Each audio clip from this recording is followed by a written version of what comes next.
Alrighty. I am live, so it said. Hello, hello, hello.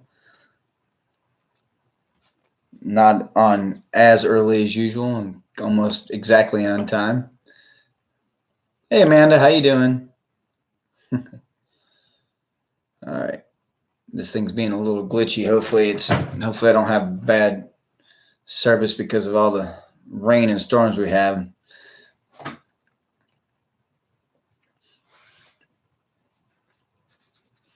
Ugh. It's been so dreary here the past few days. It's hard to want to get up and get going. Although it's been good for the plants, I guess. They've been getting a lot of water here lately.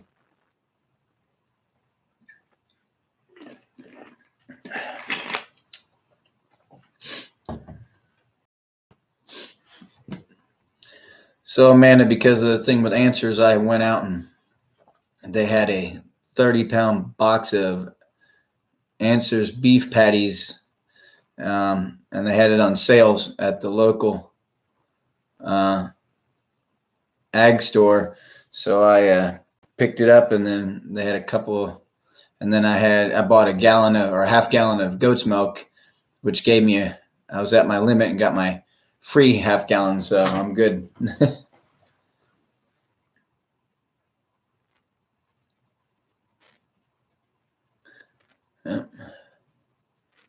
Yeah, I just got a message that said that my connection is a little iffy. So we'll try to power through and we'll see what happens. Hey Mason, what's going on? You still down south or are you back in Arizona?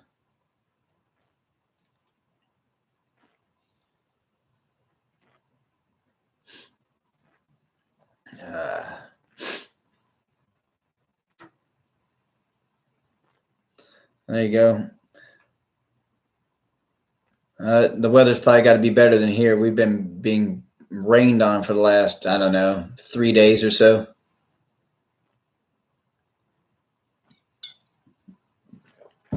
Yeah, I don't know, Amanda. I'm doing some looking into that myself. Like I said, there's another company that was recommended. I can't remember the name of it right now, but yeah, after this week, I probably won't be buying anything from Answers anymore, at least until we figure out what's happening. 90 degrees, man, that's nice, Mason.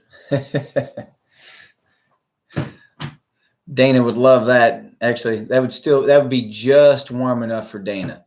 You get us into the hundreds with nothing but humidity, and she would be in heaven. Mason, apparently there was, from what I understand, the husband and wife who started it are getting divorced. The husband, I think, did some kind of a hostile buyout takeover. Their one main guy, Billy Hokeman, he ended up quitting, like kind of off the jump, out of nowhere, it seemed like.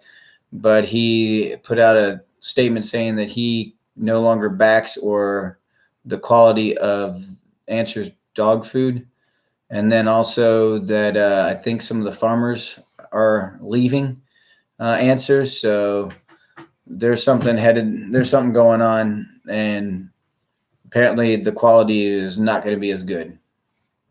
So it's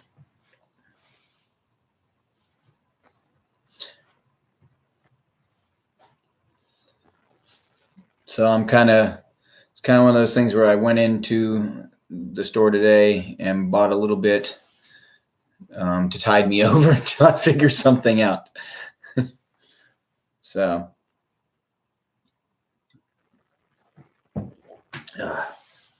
see, we'll give this another minute here and get started before we get started here.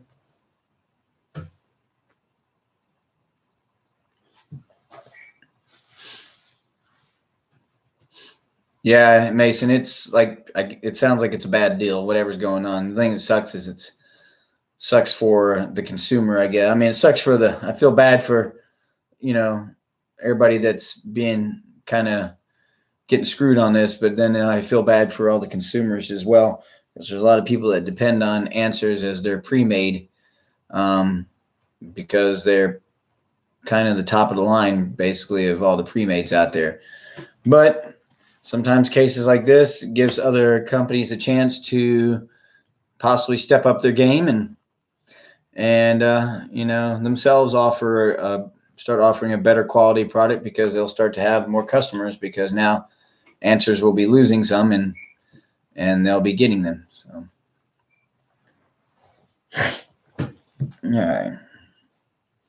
all right. Let's see. It is 5 after. We'll give it one more minute here, especially since I was a few minutes late, or I was on time, but usually I'm here 5 minutes early. We'll give it a couple more minutes, or another minute here, and we'll get started. So, everybody hear me okay? It seems to be, on my end at least, it seems to be flowing well. Like I said in the beginning, I had a couple little glitches there.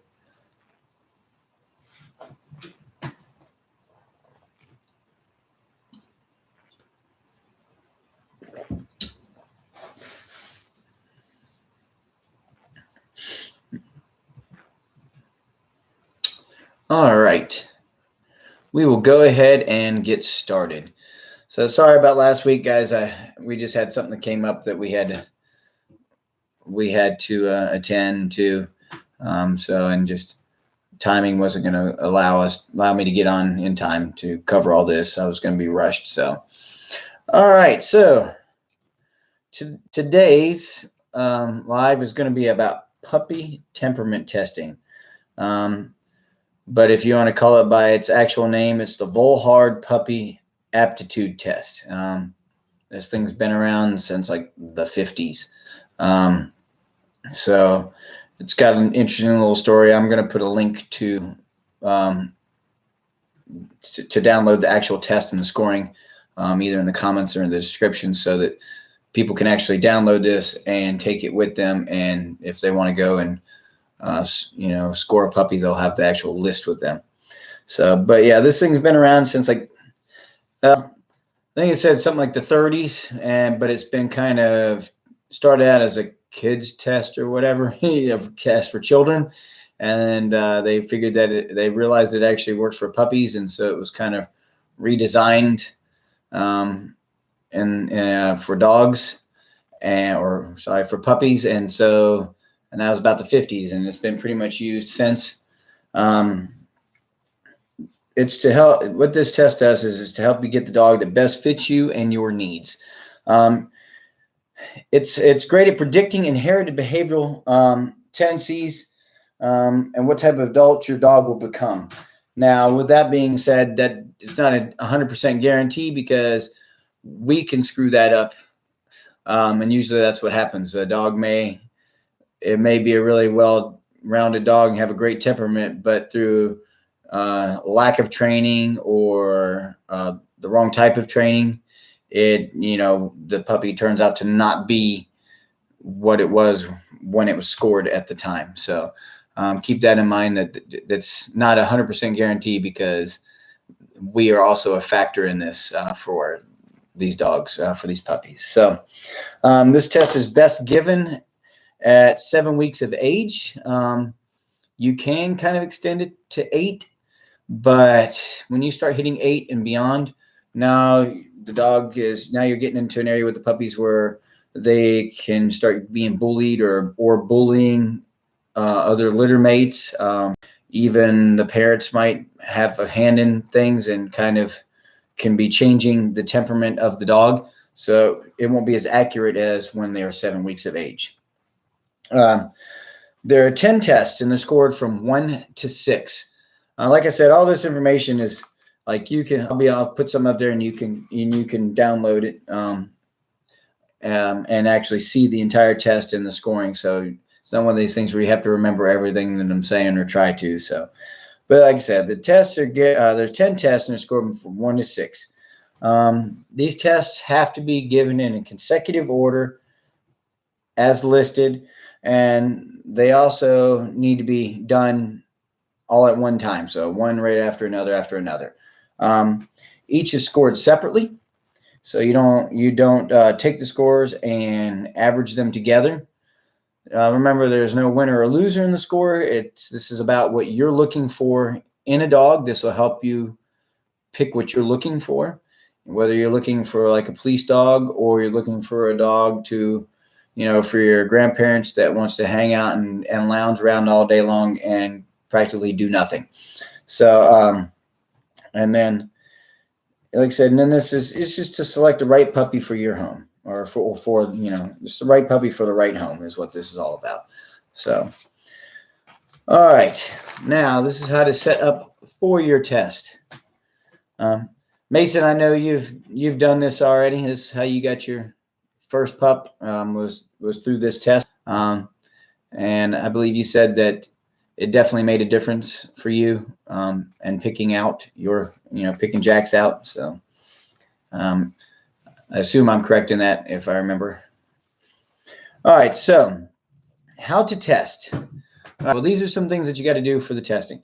One, good. I'm glad. That's what I thought, because I know you called me, and then you also talked to Jim about it, and he gave you some really good information on it. So, location. When you're doing taking the puppies in to test them, the testing location needs to be an area that they're unfamiliar with.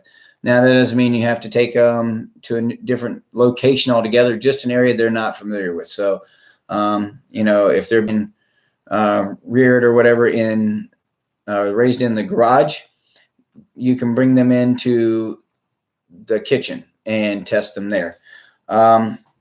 You also want to test them one at a time. No other people should be in here in the testing area except for the scorer and the tester. So if I'm going in to pick a puppy out, I'd be the tester. The scorer is a neutral person. It's a third-party person basically that has no interest, so it's not the owner of the litter or anybody that has anything to gain out of it. This person just goes along and is to watch and score. Because in that way, the tester can keep doing what they're doing with the test without having to stop, and they get to actually pay attention to what's going on. So where the tester is not messing around with anything, they get to actually look and see what's happening. So, so like I said, and the puppies, they can't know the tester. It won't be a fair scoring, because if they're familiar with them, then it can change the way they react to the person. The scorer is also, he's invisible to the puppies. So the scorer can be in the room, but they need to be basically, don't move around, don't make any noise. If you can, like if for some reason you can sit behind a little wall or a barrier or something to where you're even separated from them, that's even better, because you don't want them to go and interact with the person giving the scores. You want to test the puppies before they're fed and test them when they're liveliest. You don't want to test them when they've been running around all day long and playing and they just got done eating, because they're going to be really tired. They're going to be wore out. You're not going to get an accurate, reading of their energy levels and how they will react. Because if they're tired, you're looking for an energetic dog. If they've just eaten and they've been running around all day long, they're going to want a nap. They may not want to interact with you, or they also may easily get frustrated with you during the test, and you'll get just a bad read for that. So the other thing is you don't test this. See, like I said, you don't test the pups also if they're not 100%. So if they've had their vaccinations or if they're not feeling well, don't test them. Some dogs after the vaccinations, their puppies especially, they're lethargic. They're kind of off. They may not feel good. Kind of like when some people get their flu shots, they're sick the next day, and they kind of have flu symptoms for a day or two. So with that, you want to make sure that the dogs are at 100%. Then the last thing is when you're scoring, you only take the first response from the puppy. So you don't retry it again because you didn't like that score. It's the first response that you get, that you see from the dog. That is what you score. That's what you're using as a score. to give a score to the puppy. So, and I'll go over scoring and everything as we get further on.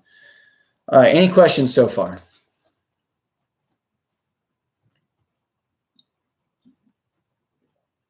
Or comments or anything?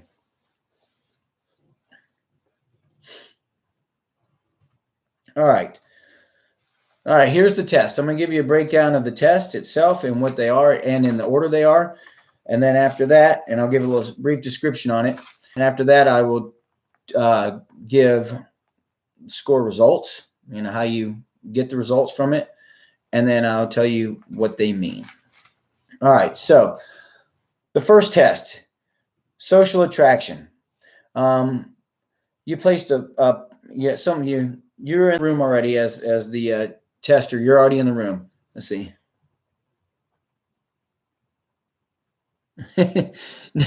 Well, maybe not exactly, Amanda, crawling on your lap and kissing you. Depends on what you're looking for, I guess, So social attraction. You're already in the room. This is where the owner of the puppies can actually, this is when they will handle or be around for the first and only time. They'll bring the puppy in. You're standing in the middle of the room. They'll bring the puppy in. They'll place it down about 4 feet from the tester, and then they leave. They leave the room altogether. They're not even there. Then you kneel down and you try to coax the puppy to come to you. That's how you picked out Noah. Well, that's why he's a mama's girl. You'll kneel down. You try to get the puppy to come to you. You don't want to loom. You just make little noises, clap noises, hey, pup, pup, pup, whatever, just to try to get him to come. And you want to see how he reacts. If he comes to you, or if he leaves, or he could care less about you, or if he's worried that he's away from his litter mates and is trying to get away. All that kind of stuff you will look at. And like I said, you'll get a little bit more information when I go over the scores themselves.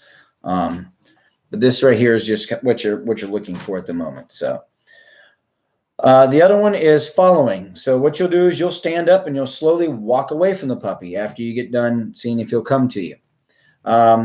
Stand up and walk away. As you're walking away, you just kind of, clap your hands, try to get attention again, and see what happens. Encourage the puppy to follow you.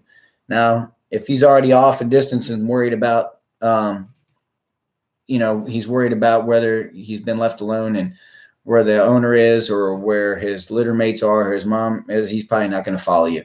So, so that'll kind of end the exercise right there. For me, it could possibly even end whether or not I would take the dog, depending on what I'm looking for. Another one is restraint. Now, this one, it's not about, what you're trying to do is you're going to take the puppy, you're going to gently roll it over on its back, and you're going to hold it for 30 seconds. The object isn't, you're not trying to hold it down tight or press it down or really restrain it too hard. What you're trying to do is you want to see how the dog responds, and see how bad they struggle or they don't struggle. You want to see what they do. If they put up a big fight, or if they just lay there and take it and don't care, or if they attack you and try to bite your hand, or they might urinate submissively. All these are things that you're going to look for, is what you're trying to see. So, all right, number 4 is social dominance. Without a dominant stance and upbeat attitude, you'll pet the dog from the top of its head down his back. What you're going to do is you're going to continually do this until you see a behavior. You want to see what the scoreable behavior is. He might get up and try to lick you in the face, all this, and you're not trying to loom over the dog. You don't want to be over the top of him like a big bear and being threatening. You're taking a very neutral stance, but being positive. So really what I would do is I would just kind of either kneel down or bend down next to him, or sit down on the floor next to him, and both of you face the same direction, and just pet him, calmly pet him from the top of his head. And you can be like, oh, that's a good puppy, and see how the pup interacts with you. If he likes it, if he doesn't like it, if he could care less, if he tries to bite you after a few times of petting. Hey, Justin, it's good to see you, a little bit late, but good to see you. But you're just trying to see what the puppy does, if he likes it, or if, and things like that, and see what happens. So, Now, another one, now number 5 is the elevation dominance. What you're going to do is you're going to take the pup in both hands, calmly cradle in both hands. You're going to pick him up about 2 feet off the ground. You don't want to take him too high, because if you get him way up there, that could be scary, especially because he's young.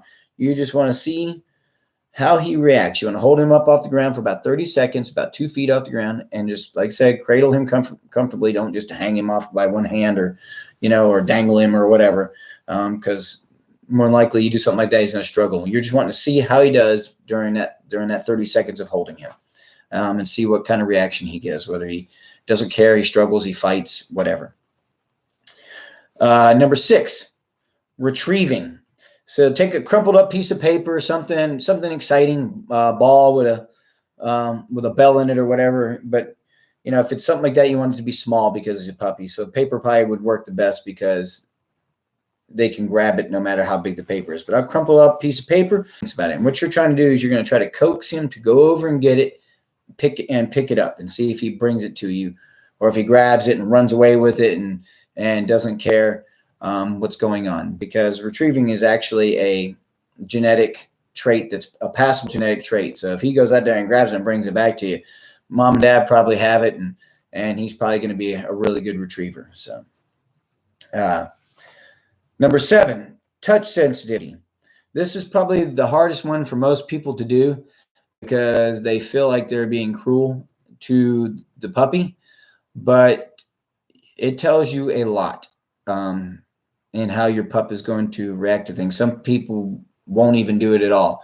And to me, depending on what you're wanting your dog for, that you're not going to get a true reading on your dog's temperament and the way they act. So to me, it's a big thing. But like I said, a lot of people have a hard time with it. What you're going to do is you want to take the webbing between the puppy's toes, and you're going to start pinching it. And you're going to gradually pinch it a little bit more, and put more and more pressure on it. And you're going to count to 10. And then you're going to see whether or not the pup tries to pull away, or when you let go, does he try to bite you, or does he run away, or does he look at you like, what was that for? But you're not trying to hurt him, but you want to put a little pressure on that, and because you want to know what he's going to do if anything happens. Like if you get a dog that reacts real easily, and you're wanting like a working dog or a service dog of some sort, that dog right there, somebody accidentally steps on his toe, he'll turn around and bite. If you start pinching and it doesn't take long, you pinch and pinch and pinch, and then he turns and bites you, that dog is going to be a dog that will react more than likely when he gets older in that same fashion if somebody was to step on his foot or his tail or anything of that nature. So that would not make a good service dog for people, or a therapy dog. So to me, that is a big step that a lot of people try to skip over because hurting the puppy. Like I said, the object isn't necessarily to injure the dog. It's to just see what his tolerance is. And not only that, but to see how he reacts after the fact, to see what he does. So the other one is sound sensitivity. Now this is where you'll take this one is where the scorer will actually help you. The scorer is going to stand off to the side, and he's going to make a loud noise. And I don't mean that you don't want this 20 feet away. You want to be right close to the dog. Take an empty metal food bowl, bam, and drop it. Take a phone book, boom, and drop it to the ground. And what you're looking for is you're looking to see how the dog reacts. More likely it's a puppy, it's going to be startled. It's going to turn around and go, wow, what was that? But what I'm looking for is, again, just like with the touch sensitivity, I'm looking for what he does afterwards. So if I drop this thing, boom, and he startles, he's like, whoa. But then he walks up to it and sniffs at it and is curious about it. And he's like, no big deal, and keeps going about his business. That's good. If I drop it and he takes off running and he's scared and pees himself and doesn't want to ever come back and play around, then that's bad. That dog's, that's not a good thing. Another thing too is if you drop this thing and the dog looks like, what is that? And jumps on and starts attacking it. Just remember, if something startles your dog, that's the reaction you're going to get from him. So if you drop it and he's scared of a noise, he's going to run. And when he gets older, you're going to have that problem with thunderstorms or any other loud noise. He's going to be like, crap, what's that noise? Then again, if you have a dog that turns around and attacks the loud noise, now you're going to have a dog that when something loud scares him, it's just going to turn around and bite. It's just going to react. So you don't want that. You want somewhere in the middle. You want the dog to look at it and go, no big deal, whatever, dude, and keep going about his business. Now, the other one is sight sensitivity. This one's real easy. You're just going to take, take a piece of rope and put a towel on it or a little toy of some sort, and you're just going to, right there in front of the dog, you're just going to kind of drag it across the floor and see if he chases it and grabs it and wants to play with it. You just want to see how he interacts with the toy, whether he could care less that it's moving or whether he enjoys having fun with it and trying to chase it down. Seeing how his prey drive is basically is what you're doing. And then the other one is stability. This is the last one, number 10. Excuse me. You're going to take an umbrella and you're going to open it.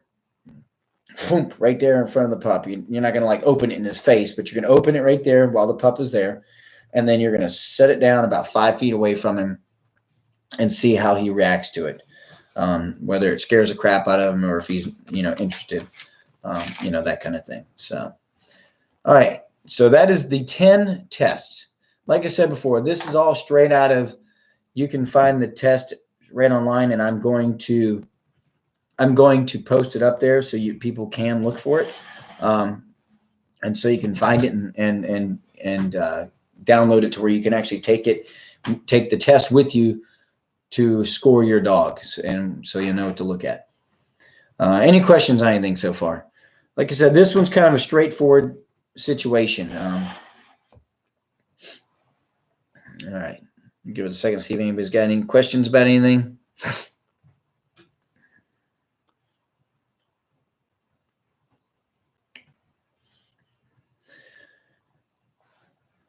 All right, so this is how to score the results.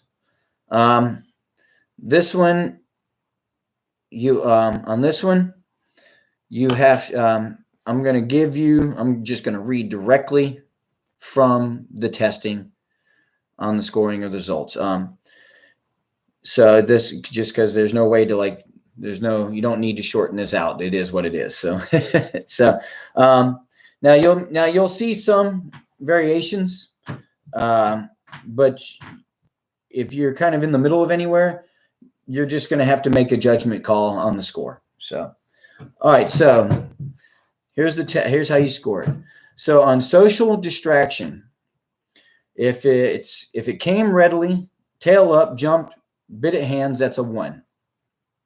On another one, if it came readily, tail up, pawed, licked, and then licked at your hands, that's a 2. Came readily, tail up, that would be 3. That's what you're looking for. So remember, this is the social. You're looking for, what you're wanting more of, if you can, is you're wanting a 3 area. 3 and 4, they make a pretty good dog they make a good dog for training. Now, of course, you're not going to have all 3s, or all 2s anywhere, or all 1s more than likely, but you're going to see which one there's the most of, and that'll give you an idea. So like I said, you want the, so for 3, it came readily with tail up. That just meant so excited to see you. Then came readily, tail down, that's a 4. So if it came at you, but this tail is down, remember that tail can tell you a little bit. If it's down, that means it's a little wary, kind of a little scared of what's happening. So, so you got to kind of, keep that in mind. And then didn't come at all, that'd be a 6. You don't want that. That means if it's scared of you and doesn't want to come, that's not a good sign. For whatever reason, it's either scared of you or it didn't want to, or it's worried about its litter mates. That's not a good thing. So, so like I said, you're looking for somewhere around a 3 or a 4 in this. This is with all of them. The next one is following. Followed readily, tail up, got underfoot, bit at feet. This is when it's supposed to be following as you walk away. You don't really want that. You don't want it biting at you and attacking your feet. And enjoying the fact that it's doing so. This could be a dog that could start biting you for any movement you do. Followed readily, tail up, got underfoot. That's a 2. It's under your feet. He's probably trying to find a place to kind of hide out. Followed readily, tail up, 3. That's what you're looking for. He just to follow you and be excited to follow you. You're going somewhere. Where am I going? Where are we going? So, and then followed hesitantly, tail down. That's a 5. It's following you probably because it's scared, but you're the only thing. So it's looking to you for guidance and for safety reasons, but it doesn't really want to be there, but you're the only choice. So, and did not follow and went away. That one, it probably just doesn't care about you, wants to be by himself. A dog like that means that he's going to be very aloof. He's going to not really care whether you're around or not. So if you want like a roommate basically out of a dog, then you're going to that's what you're kind of looking for with a temperament like that. A dog could just give 2 craps whether you're around or not. But most people, that's not what they want. They want a dog that hangs out with them. All right, restraint. Remember, so the restraint is where you roll the puppy on the back. And I'm probably not going to run through the scoring of all these because this is 10 of them and it's running through, but I'm going to go through a couple of them real quick. Restraint, struggled, fiercely, flailed, and bit. That's a 1. If it's struggling and fighting you and biting you, that is a dog that's going to have more of a dominant personality. He does not want to be on his back. So that kind of personality, you're going to have a hard time training him because it's going to be a, what if I don't want to? And it's going to be a fight. It could turn out like if you correct the dog like that has a temperament of that, he may turn around and correct you back. So know that that's the case. So the other one is struggled fiercely and flailed. That's a 2. You don't want him to struggle. You don't want him to fight you. You don't want him to, you're wanting a dog that'll kind of settle in a little bit. Settled, struggled, settled with some eye contact. So that's a 3. That means he's kind of taking it all in. It doesn't really bother him. He's on his back. He doesn't care. He can struggle a little bit, but he's like, no big deal. Struggled, then settled. That's a 4. Like I said, that's not that bad either. No struggle. He just kind of that dog could just give up. And then you have this no struggle and didn't give any eye contact whatsoever. That is a very submissive dog. That is a dog that will cower at the slightest anything. So now let's see. Here we go. All right. So with the touch sensitivity, that was one where we just kind of talked about petting it and see what happens. What you're looking for is you're trying to see how many times you pet the dog before you get something out of him, whether it's a licking or walking away or a biting you or whatever. So 8 to 10 pets, that's a 1. 6 to 8, that's a 2. Counts before you get 1, 2, 3. You're looking for a 3, which is 5 to 6 before response, where he gets up and he looks at you and licks you in the face. So sound sensitivity. Listen, located, ran towards it, barking. That's a 1. So you don't want that. You don't want him running at it and trying to attack it or being, going after it. Listen, located sound, and walk slowly towards it. That means he's a little wary of it.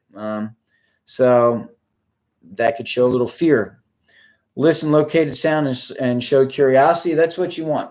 It hits the ground. He's like, what is that? And he kind of walks up to it.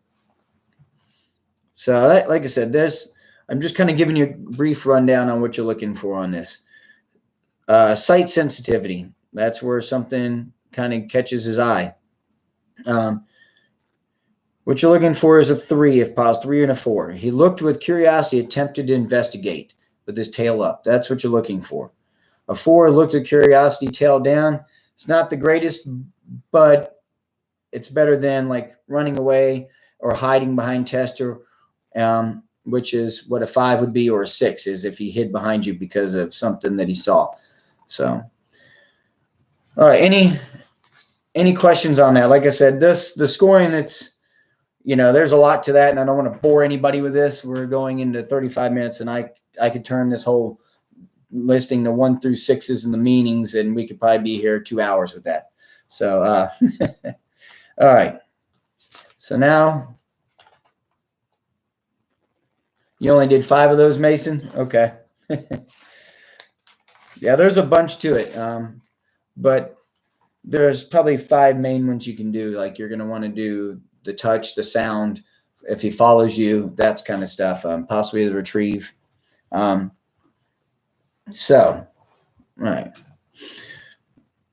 So what does this mean? What do the scores mean? Well, the ones, so if your dog scores a 1, it's a strong, strong desire to be a pack leader and not so shy. 1 is more like a police dog. That's what you're looking for in a police dog, is when he has mostly scores of 1. So, because if there's mostly scores of 1, then he's wanting to be a pack leader. He's not shy. He's not going to, he's going to try to become the top dog. So he's going to try his best to kind of come at you the best he can. So you have to be a strong handler. If there are mostly 1s, your dog scores mostly 1s, and you've never owned a dog or you're looking for a pet dog, stay away from that. This is an experienced dog, experienced handler's dog. If you've never really done stuff with the dog, you should not own a dog that has mostly 1s. He has he's kind of predisposed to aggression, to people or to other dogs. And he should be placed in like I said, in a very experienced home, and he needs to be trained, and he needs to be worked on a regular basis. Jim had a dog when I first met him, named Art. Art, I would consider, probably had mostly 1s, I would think. He was the kind of dog, he'd come up to you and bring you a toy, and he'd get in your face, and he'd want to be petted on. And then all of a sudden you just see this look in his face, and he'd stiffen up, and that you better stop petting him, because if you didn't, he was about to correct you, and let you know that, I'm done with you petting me. But that doesn't mean he was going to get out of your face or get off your lap, because he's, like I said, he feels like he's in charge. So that's what 1s are, mostly 1s. That's the kind of dog that is. Mostly 2s, they also have a leadership. They kind of want leadership as well. They're not as strong as the 1s, but they want leadership too. They may be hard to manage, as they may try to bite, because they have a lot of self-confidence. So the capacity to bite is a little bit higher. They shouldn't be in an experienced home as either, because of that. If you don't know what you're doing, you don't need a dog who's going to try to be top dog, especially if you're inexperienced and you have kids, whether they're teenager or young, because anything that they do, he's going to perceive that he's above them, because he's probably going to try to think that he's above you as well. They also need a lot of exercise. The 2s, when they scored mostly 2s, a lot of exercise as well, and a lot of training. So yeah. Now 3s, if you get mostly 3s, this is a good dog. All around dog. This dog is he's gonna want to do stuff. He's gonna be good for. He's gonna make a good pet dog, but because he's very trainable, he's gonna be high energy, but he's going to do well with people and other animals. Like I said, they might be a bit of a handful. You're gonna have to put some training on them. But they will be a good dog. Probably better for a dog that's had an animal before. A dog before or whatever, but they could still do all right with a first-time handler. But I would suggest that you immediately get them into training. 4s, they make a great pet. They have a good all-around disposition. They don't really care if they're the top dog or not. They're good about, like, if one of the kids goes over and jumps on them, bam, and lands on them, they're not going to be like, and try to bite them and attack them. If there's a toy on the ground and somebody reaches over to go get the toy from them, whether it's a child or whatever, that they're not going to turn around and try to attack over the toy, because they don't care. Whatever, dude, you want the toy, you can have it. I don't give a crap. And you get like a 1 or a 2, you try to take something that they think is theirs, they're going to whoop your ass over that thing. So like I said, this is definitely, so 4 is a good pet dog. They still need obedience. Any dog needs obedience, but like I said, so you want mostly 4s. 4s for pet, 3s for a working dog. 5 is a fearful dog. They're going to need some handling. They are what they are. More than likely, it's probably a genetic thing. You're not going to change what they are. You might be able to manage it through obedience. but they are still going to always be what they are. To me, if I'm depending on what I'm trying to do, if I want a dog as a good pet, I don't want to have to put in this extra work to try to make the dog that scores 5 a better dog. So for me, I would just, it's good for an elderly couple that don't have many kids or people around.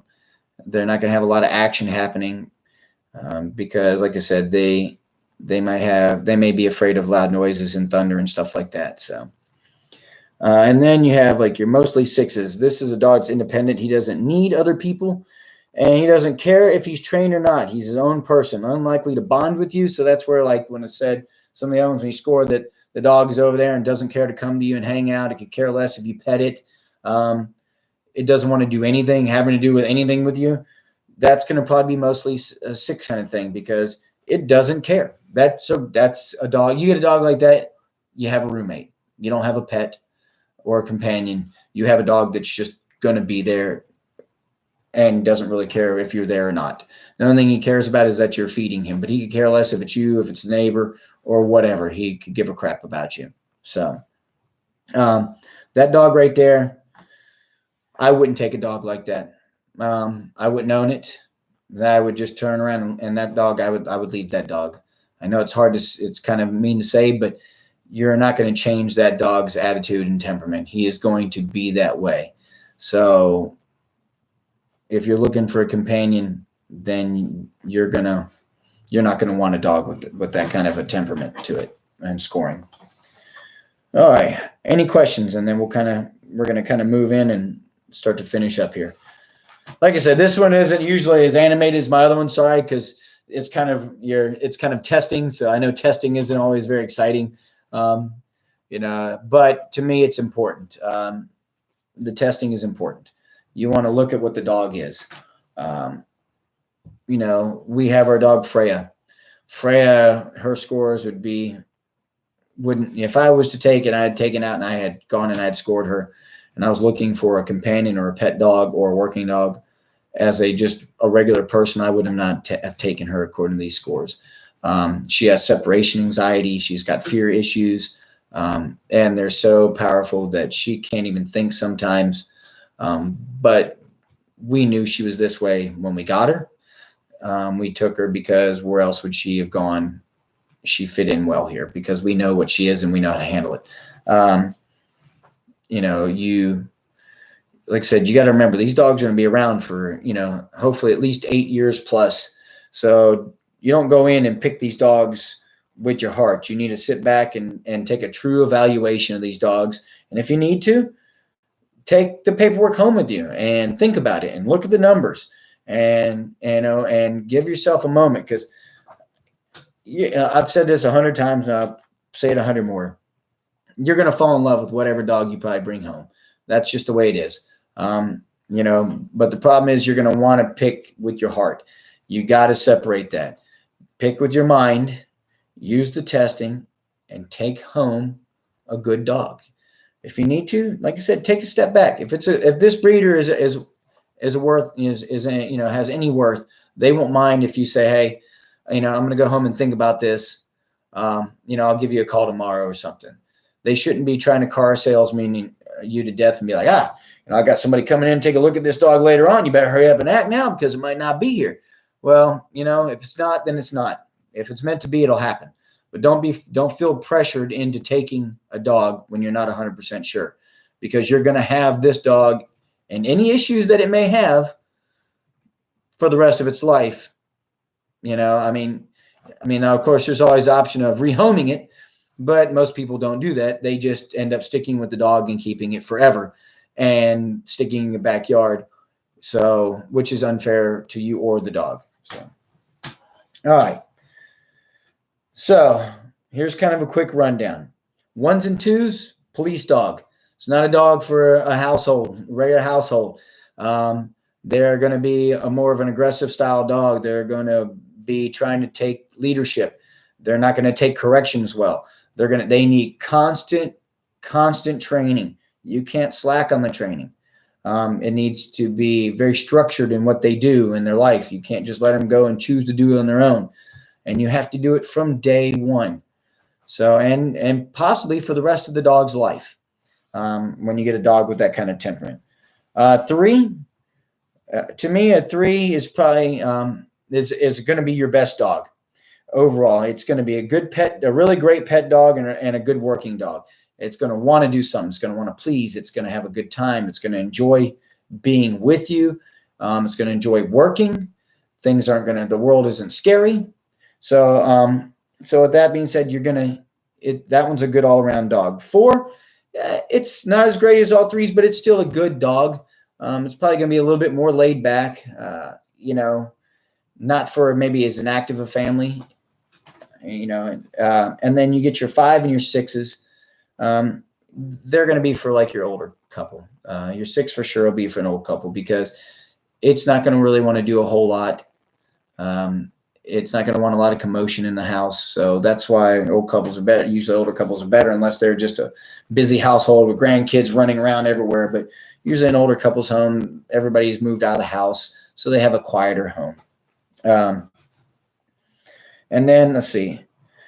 Another thing you want to do is avoid any dog who has mostly ones or has ones on your restraint and elevation. If a dog doesn't like being restrained or elevated, that is not for a first-time owner of a dog. Because, like I said, if you roll him over on his back and he starts attacking you and fighting you, that dog's going to attack and fight you for the rest of his life, unless so you're going to have to know what to do with that. So, and then also don't worry too much about touch sensitivity. Sorry, I had a little side note I forgot about. Touch sensitivity can be worked on through proper obedience. It's not as big of a deal. That's just where you're petting the dog. If you do it properly, a dog that you pet, touch sensitivity can be worked on. I have worked on that before. I had a dog who's came to me as a 150-pound bulldog, I believe it was, if I remember correctly. He was 3 points away from titling for his grand champion, and then he was going to be retired out to pasture and spend the rest of his life, breeding. Well, he came in, and because he was attacking people, because he was fearful, he didn't like to be touched. So I brought him in, and through training, I was able to teach him that touching was good. And I got it to where anybody could touch him. You could rub up and down. He'd stand there, you'd touch him, you'd rub on him. And for those of you who don't know, standing for examination, they look in their teeth, they flip up the ears, they rub down the bottom. And for the males, they reach under there and they tickle their little balls to make sure that they have two of them. So they have to be able to take being kind of poked and prodded in manners that we wouldn't punch somebody in the face over. So I got to where, though, he realized that it wasn't a bad thing. Anybody could touch him, and he was okay. So with that being said, he ended up passing, and he got his score. He championed out, and he spent the rest of his life, probably having the life that most men would like to have, and pleasing the ladies. So, like I said, the touch sensitivity is you can work on that if it's, as long as it's not mixed with other things like a big fear issue, or if he just is a dominant kind of attitude. So, all right, everybody, any questions? That's all I got. We're looking at 50 minutes, probably the longest ones I've done. Like I said, it's a lot of information. I even shortened it somewhat because it started taking a little longer than I would like for these to be. But I will post up the actual test and the meaning of the test so that way anybody who wants to, they can download it and look at it and take a hard copy with them so they can write down the test scores, and then they can look at them and make a good decision.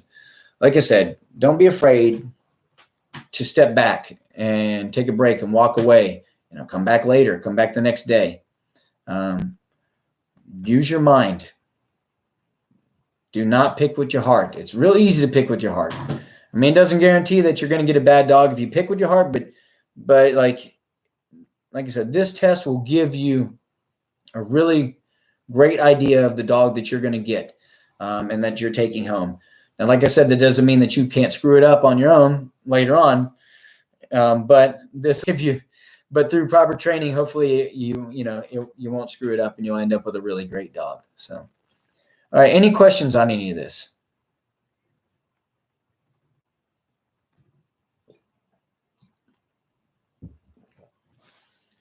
Like I said, this is wasn't my usual kind of running around and being all goofy. Sorry, guys. A test like a subject like this, there's not really a whole lot of it's kind of almost a reading a stereo instruction or something. It's kind of like you can't really make it that exciting unless somebody misprints something and puts a funny word in there.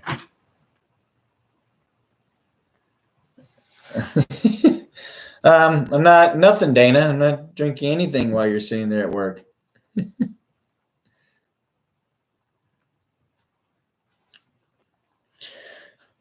Yeah. Yeah. Mason knows firsthand. This is it works. It really does work. And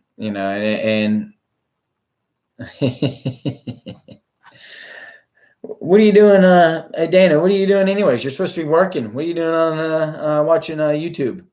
So, but yeah, like I said, everybody, this is I will post this up. I appreciate everybody watching and coming in and joining me for this.